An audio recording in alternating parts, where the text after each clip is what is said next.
touch in the spring. Now that you've had a chance to look at the film from the spring, what do you think they most took away from what you were trying to implement here? You know, they were able to learn that we do a lot of things that, but it's simple, but yet it looks complex, you know, and I think they were able to get into the heart of it and get excited about it and say, okay, we can show a lot of different looks, but it was easy for them to learn, you know, so that it can be overwhelming in the beginning because it looks like a lot, but when you get into the nuts and bolts of it, they were able to follow along at a rapid pace, and that's a credit to our players too. I mean, they soaked it up and they really wanted to learn, and I think now they got a taste of how good the system can work. From an installation standpoint, are you where you thought you'd be? Are you ahead of schedule? Where would you say you're at right now? Yeah, I think we got accomplished more than I could have hoped for. I think our players were very open to the process, very eager to learn, and they picked things up at a rapid pace. I was really impressed with the guys we have in their football intelligence. Jim, you talked a minute ago about the NFL draft. I'm curious, I know you've only spent the spring with Brian Hartline, but what are your impressions of him? Because he had 2 Buckeyes and 3 Jamison Williams who went in the first round. It's been a while since Ohio State had that. What are your impressions of Brian Hartline? What is his work ethic like? What makes him stand out to you? He's great. I mean, he's the best in the country, and that shows up. You know, there's a saying in our business, what you see is what you coach. So, you know, there's nobody better than him in terms of the product that he puts on the field. You know, I love the way he dresses. He's a snappy dresser, and he looks sharp, and he just looks like he'd want a great wide receiver coach and offensive coach to look. And I'm glad to be on his team. Is there still a lot to sort out at linebacker for you? Yeah, I think that in terms of the actual playing time, you know, who's going to get, you know, the majority of the snaps. You know, I think there's a lot of good candidates, but how that's all going to shake out in terms of who plays the most, who has some specialty things that they can do and help the team, packaging, where they can go. I still think there's a lot to be determined in terms of the actual snaps and rep counts that come up in the game. This might be kind of a loaded question, but when you look at the offense on the other side of the ball, does this defense feel pressure to produce a national championship level defense right out of the gate? No, we first of all, I don't think the players feel any pressure because they believe and they're confident and they've seen how the whole system works and the quality of our program. The challenge for us is just to be the best we can be. I mean, that's all. You know, if we're the best we can be, we'll be fine. So we just have to get better every day. That's what I say get better, they say every day. It's one of our sayings. They say it back to me. And that's all we have to worry about. So I don't think anybody's feeling pressure, just excitement. How do you make sure they get better every day when you can't see the time away from you guys? Right, you have to have faith. You know, I try to tell them that they're Olympic athletes. I mean, they're the best of the best. So, you know, you're right. A lot of that happens privately, and I have to trust that they're doing all the right things to keep making progress. You saw Mitchell Melton suffer an injury in the spring game. Are you expecting him back for the fall? I think it's going to be tough. I mean, I don't have the total answer on that, but he's a great kid, and I'm just sad for him. What are some of the traits of your defensive philosophy that you're most proud of? I know you've talked a lot about things like confusing the opposing offensive coordinator, confusing the quarterback, not making him feel comfortable. I'm sure toughness is a trait. What are some traits about the Jim Knowles defense that you're most proud of, that stand out the most? Yeah, I think the pursuit, and by every defense wants to be great pursuing the football, but I call it smart swarm. I think our angles, you know, guys understanding the field, understanding where their help is, you know, that it's an 11-man game, and taking great angles to the football is something I think you can see when you watch a game. You know, there's a right way and a wrong way to miss a tackle, because you will miss, but if you're on the right angle, you know, good things can still happen. So I think the way that a fan or anyone can watch our defense just be in the right place, understand the plays they're getting. I think the way we adjust is a trademark of what we do. You know, that if something's hurting us, that we fix it. You know, and I think that's my job. I have to do that, and we have a system, and that's how we've built it so that we can adjust when we have to adjust. And then, yeah, I like to think of pressure as a trademark of the system, and that's not necessarily just through blitzing, but it's also through just making the quarterback take a little time, extra time to read, that it gives our guys a chance to rush. And Jim, building on that, I mean, at the coach's clinic, that's what you talked about, that half a second or second that you're going to hopefully make the quarterback think twice, make the offensive coordinator assess things. First of all, how crucial is that, and how do you do it? You know, you do it.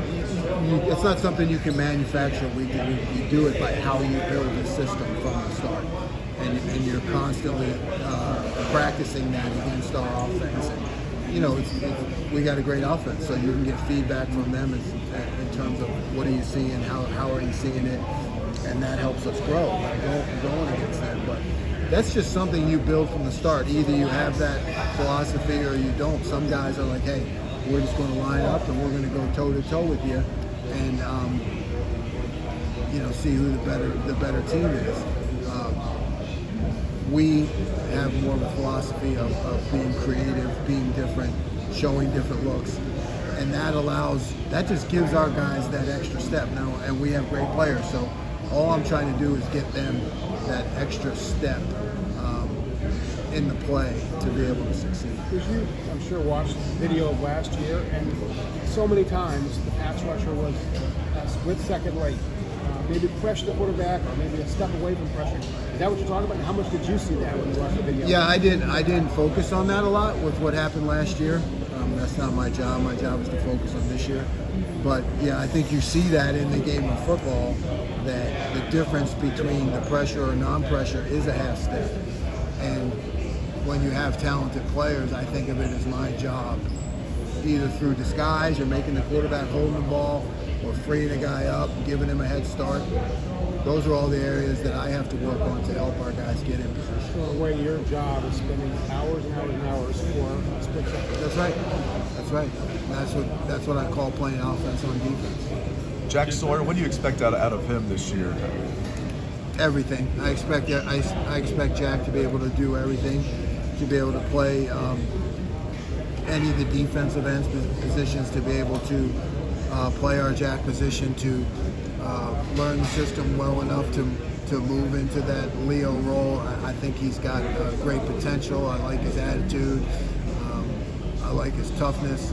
So I just expect him to continue the work he did in the spring and be great. Same thing with JT Tuimoloau. What do you expect out of him, Coach? Everything. I mean, JT. These are guys that do not have limitations. They do not have limitations, and it's my job to grow them, to put them into the different positions to succeed, to be able to utilize their skills to the fullest. But there's no limits on their success. Jim, when you take those two guys and then you have veterans like Zach coming back, you want to start seniors probably in most cases, at least they did on that spring game. You said afterwards, it doesn't matter.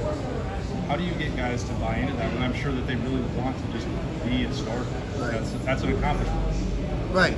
I know that's important, but I think when you're playing a lot of guys, which we plan to do, you know, then being the starter just becomes an ego thing. When you're playing a lot of guys, and you know, you saw it last year at Oklahoma State. You know, when our leading sacker wasn't even the starter. You know, so that's what I'm preaching and I'm selling is the productivity. And when guys are having success, you know, that ego thing of who's the starter tends to be less important. What did you see from Zach Harrison in the spring? I love Zach's attitude, his length. You know, I saw a lot of domination at the point of attack. You know, a guy who really holds point, and he's got a great personality, great energy, and he's going to be a great leader for us. Who you talk about just then? I couldn't hear his question. Zach Harrison. Oh yeah.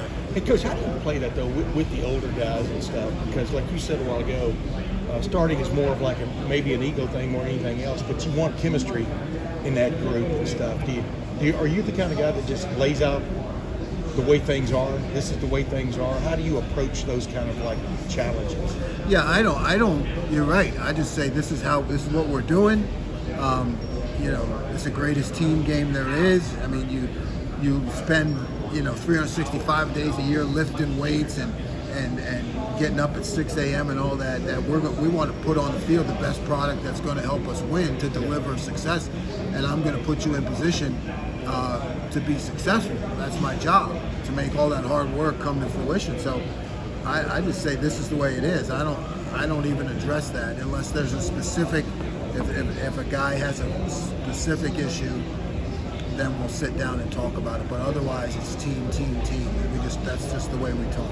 Can you give us a name or two, especially after watching the video from the spring scrimmage, etc.? But was there one guy that defensively just really jumped up the chart for you that you hold him as like an example of making gains, making improvements, using the spring to its utmost from the standpoint of improvement, etc.? Yeah, that's difficult for me to do because I just got here. So and I tried to just have a completely open mind with where guys were at.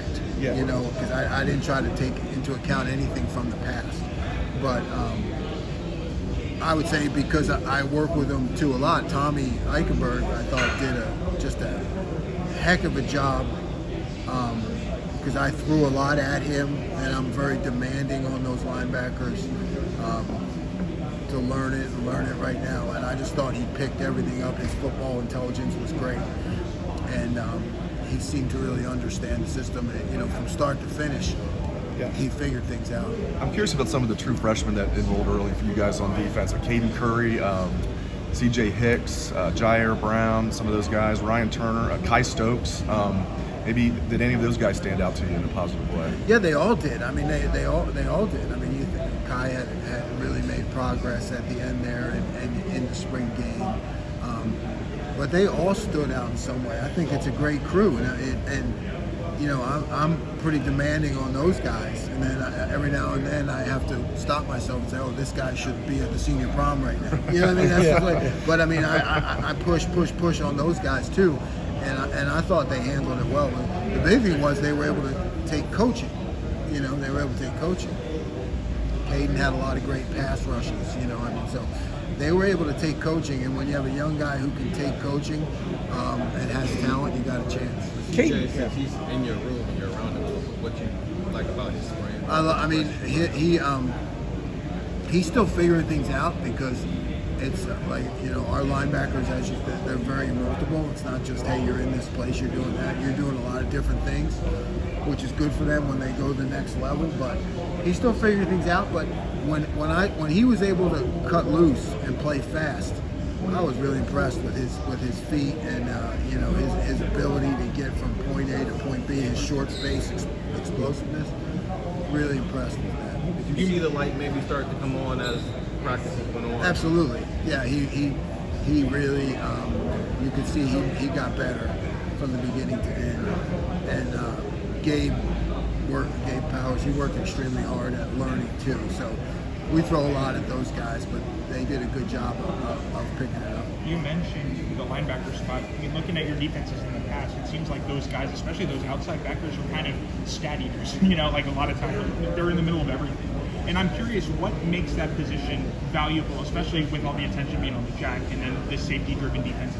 What makes a linebacker in your defense so valuable? Well, he has to be multiple. The idea of being an inside or outside linebacker, no, because you're going to see them both inside and outside. You're going to see them in man coverage and zone coverage. You're going to see them blitz inside. You're going to see them blitz outside. So a guy who has all kinds of football skills, one, that's important. But two, the mental understanding, and that's why they do get a lot of stats, because we put them in position to make plays, and a lot of times we funnel things to them, and the safeties, and they're there, and they got to get the job done. So they have to understand the scheme and where they fit. Was that a new concept, like something that they were used to when you arrived, or is that something that they were like, okay, this is normal for me, but this is the way I like to do it? I don't know. You'd have to ask them, but I think that they liked it, because we talked a lot about free tackles, and that's a great thing for a linebacker, because a lot of times you're going to have a chance to make that tackle without a blocker, and that's what we want, right? That's good for a linebacker. You spoke earlier or after the spring game about Kyle Stokes stepping up and stuff, and that's important for that room, almost from a number standpoint as anything else. Do you feel like you have a decent complement in the safety room? Yeah, I mean, we have. I think we have some number issues there, right? I mean, I think there are there's going to be opportunities for a young guy like Kai to have immediate impact in the depth. So it was good to see him make progress, and we're going to need him to step up. Yeah. Because did you leave the spring though with a solid 2 deep in your mind about at the safety spot? At the safety spot? Yeah. And could you? I mean, let us know. I think it's just still a work in progress. So that's all I'm going to say. Let me ask you. Players for the jack position. Obviously, there are people who are doing it now, but when you're looking for high school kids, are you more likely to look at linebackers and turn into that, or defensive linemen when you're trying to recruit that position? Yeah, a lot of times in high school, it's more of a linebacker type, because high schools they're going to play their D linemen are going to be bigger guys, more projected to be regular D linemen. So most of the time, it's more of a linebacker guy coming out of high school. Because Caden Curry, go back to him a second. I asked Ryan Day about him on signing day way back when, but he seems to have like a lot of things going for him, including that nasty streak. I don't know if that's the right words you would use, but what just jumped out at you from the get-go about this young man? His first step. I think his first step. Some of the things I saw him do in pass rush, turning the corner, really impressive. And then he's kind of surly, a little bit, in that a lot like Jack, I mean, those guys seem to be, and I like that kind of personality. So he's got a quick first step, and he's a little surly. That equals potential greatness. Is he a Philly guy?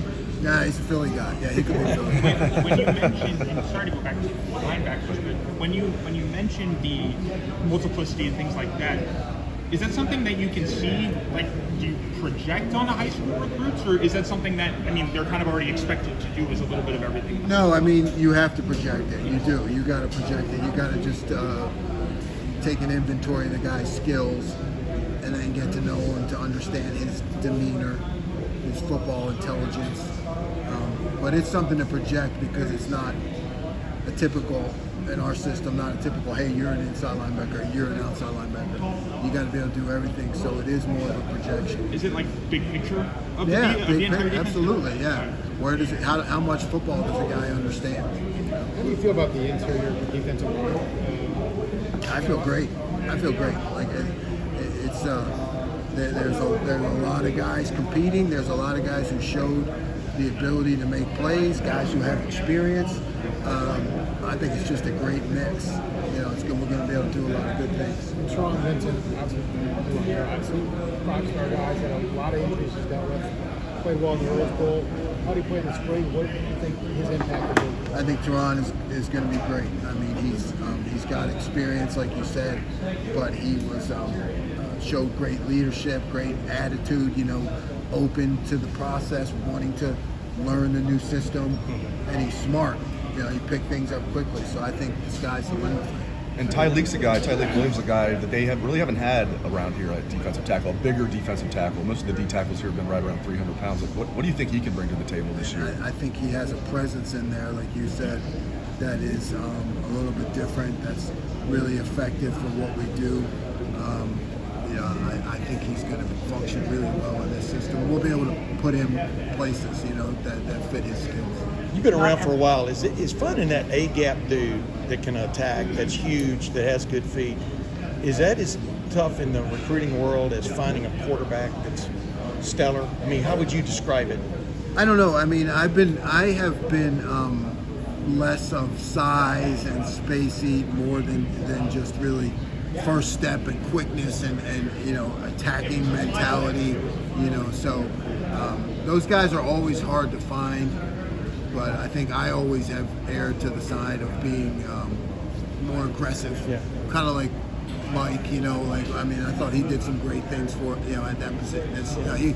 He gets off the ball fast, and to me that creates as much problems as some dude who's just sitting in there at 350 and can't be moved. Yeah, deal with this, right? Fits more my personality. If you can find the rare guy, as Tim said, who is 330 or 340 or 350, but has the athleticism, right, has the step too, what does that do for you? I mean, if Georgia had a couple of those guys last year, they are rare, but what does it do? It changes everything, right? Because now you can always count on the double team, so you can program, okay, they're going to have to double team this guy, and now you can program someone else to be free because they're going to have to commit too, and when you can find that, it's great for all the surrounding areas of the defense. And as Dave was saying, like Tyreek, a little bit of that, maybe that kind of potential. We'll see. He's got potential. Absolutely, he has potential. We got to go out there and prove it. But. Coach, can I ask something totally different? What is it like wearing this badge, the Ohio State badge, when you're like I'm seeing these tweets showing you in Marlin, Texas, which you and I may be the only two people who know where Marlin is. Right. Manny, Louisiana, same thing. But when I'm not trying to get you to disparage any place else you've been, but let me ask you this: what is it wearing the Ohio State badge? Does it get you in places too that people know where you're coming from? High school coaches are great. They try to treat all of us the same. They really do, because the opportunities for their players. But yeah, there is a special pride for me to now be at an elite school, at Ohio State. You can joke with your buddies when you walk around, because when they show up, you'd be like, hey, step aside, Ohio State's here. You can say guys who know you can joke, but we all know it's true. When you were sitting there at the lower level, you're like, look at that guy from Ohio State. He just gets right in. Yeah. So now I get to wear it. Like I tell the recruits, look, it took you 16, however old they are now, right? 16, 17, sometimes 15. Yeah. It took you 16 years to get here. It took me 56 years to get here. You know what I mean? Yeah. So let's go be great together. But it's definitely a lot of fun. Let me follow up with that though too, with the transfer portal, but also the name, image, and likeness stuff that's going on right now. And now they're trying to. How wild is it out there in the recruiting world? We're just paying attention to the stories that are coming back to us, but how crazy is it getting? I mean, I think we're just starting to see the effects, right? Everybody is kind of like, what's going to happen, where it's going to go. I don't think anybody knows. We don't know. And for me, it's kind of. We have a lot of people that are going to look into that. For like when I face those situations and there's a lot of uncertainty, all I can think of is work. I just want to put blinders on. I just want to work on recruiting this kid, this area, wherever I'm at. I want to work on the defense, because all of that other stuff, when it gets in your mind, it can really affect, because now you don't know what's going to happen. Yeah. And there's a lot of uncertainty.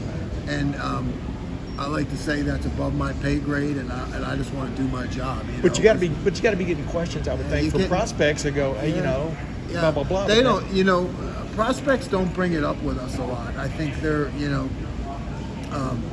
I think that's all going to roll out and come, to fruition.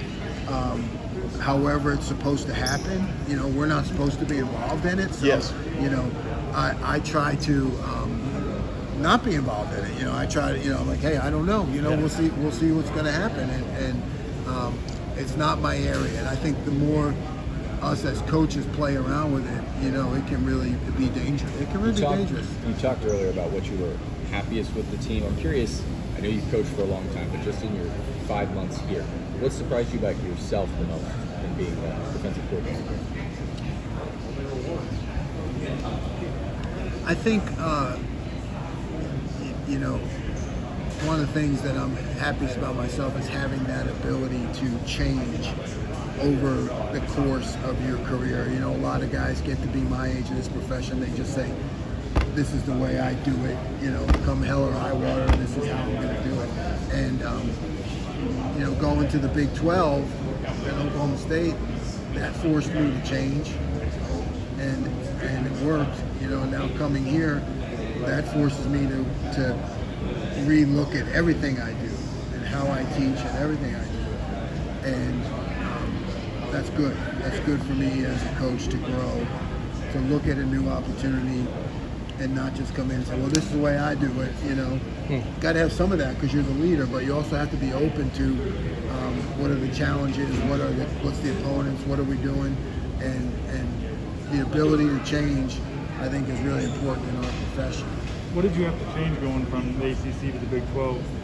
The Big 12, it was all about shots, deep shots, big plays, you know what I mean? So the quarterbacks and the receiver talent were extremely challenging, you know what I mean? So you had to really make adjustments to your system to protect those explosive plays. Is that like when you talk about a safety-driven defense? Is it Yes, rooted in the exactly. Big 12? Yeah, you have. Yes, that's kind of where it all started. In the Big 12 to be able to match all those receivers and those talents. I wasn't here at the beginning. Have you talked much about Court Williams? No, nobody's asked me. Where does Court Williams fit in right now? I know we talked about him a lot at the beginning of spring, and then he wasn't around as much, it seemed, at the end. Yeah, well, he had he was battling some injuries, So I think Court can be really effective for us as a safety, and I want to see. He wasn't completely healthy all spring, So I'm really looking forward to him coming back healthy because I think he'll be right there with everybody else, and we need that at safety. We need multiple players at safeties to make plays.